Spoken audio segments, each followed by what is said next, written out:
Solomon Aira na pachi kotende kod lalruok mar ODM gi UDA.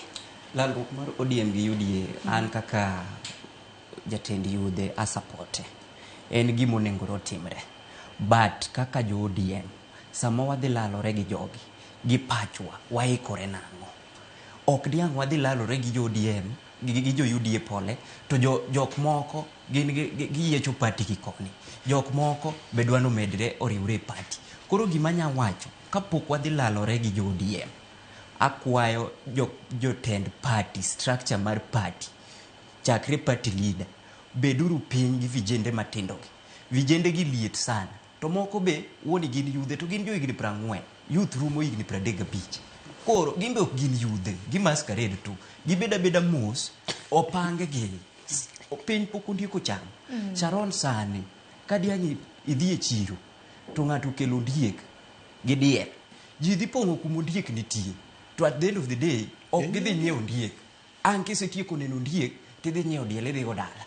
Koro gima dwa nyiso jok ma wuone makoro ndieke gi dieke gi ging'ere jogo ng'ere party kanda gineno ni gin gi organic people makoro ODM nigi dieke gi ondiegi nitie joma nenore e party mar ODM ka ni gin gi inyamigi telo mora mora ma gidwaro ni gin ka gichung' gin ginya kawo king piny gin ka gichung' ginya bedo kiang'o. Koro gima temo nyisogi maka euphoria giterwa mos kaka yudhe.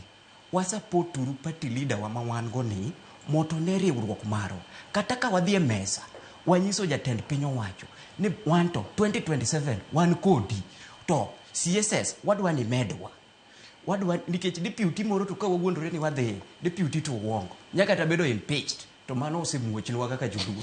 Koro wawacho ni wadwaro CSS adi timedo wale madi.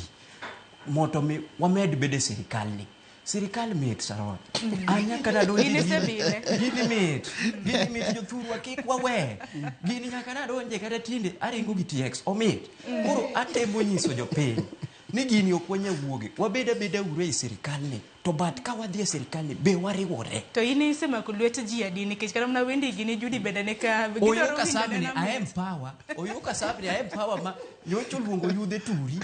Jatelo empower ase empower youths mang'eny sana. Migori na empower youths, Kakamega na empower youths, Uasin Gishu na empower youths. Majavini isirore gi weche